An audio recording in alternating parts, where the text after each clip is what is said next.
I'm so thankful you've joined me today for the Power of Commitment series here at Trinity United Methodist Church in Blythewood. I'm Scott Smoke, Senior Pastor. Over the past several weeks, we've looked at different commitments where we began with prayer, looking that prayer is that communication between us and God. That way we communicate and build a relationship. We speak to God and He speaks to us and we listen. We then looked at presence, the ways that we show up in worship and in our small groups, how we're present with one another. We then looked at the commitment of gifts, where we give generously and we give cheerfully.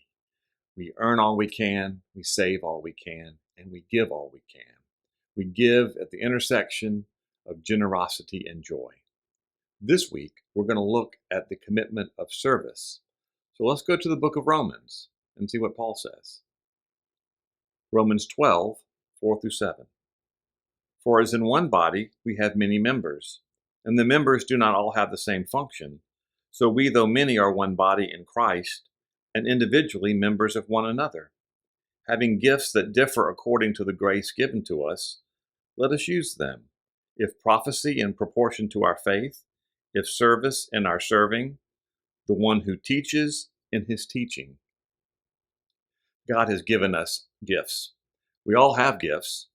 Do you know what your gift is? When we have our gifts, we need to be proud of the gifts that we have and not demean them. If you're a hand, don't wish you're a foot. And if you're a foot, don't wish you're a hand. Use your gift, lean into it, and do that for the glory of God. Another thing that we learn with our gifts is that we see the gifts of others. Now, some people don't know what their gifts are, and maybe it's an opportunity for you to help someone see their gift.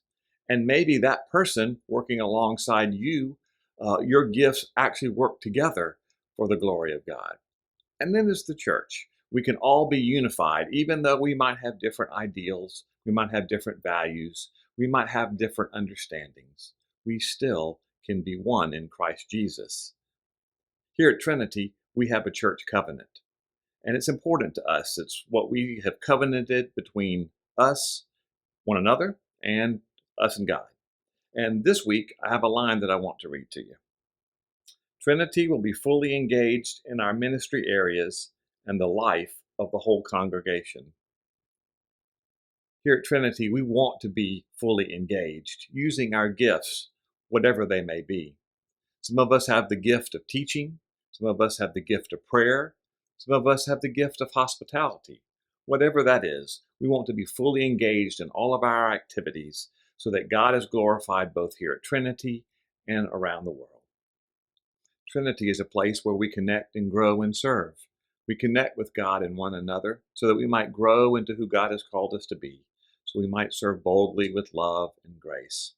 I hope you might join us sometime, for we are fully engaged here at Trinity and in our community. May God bless you this week.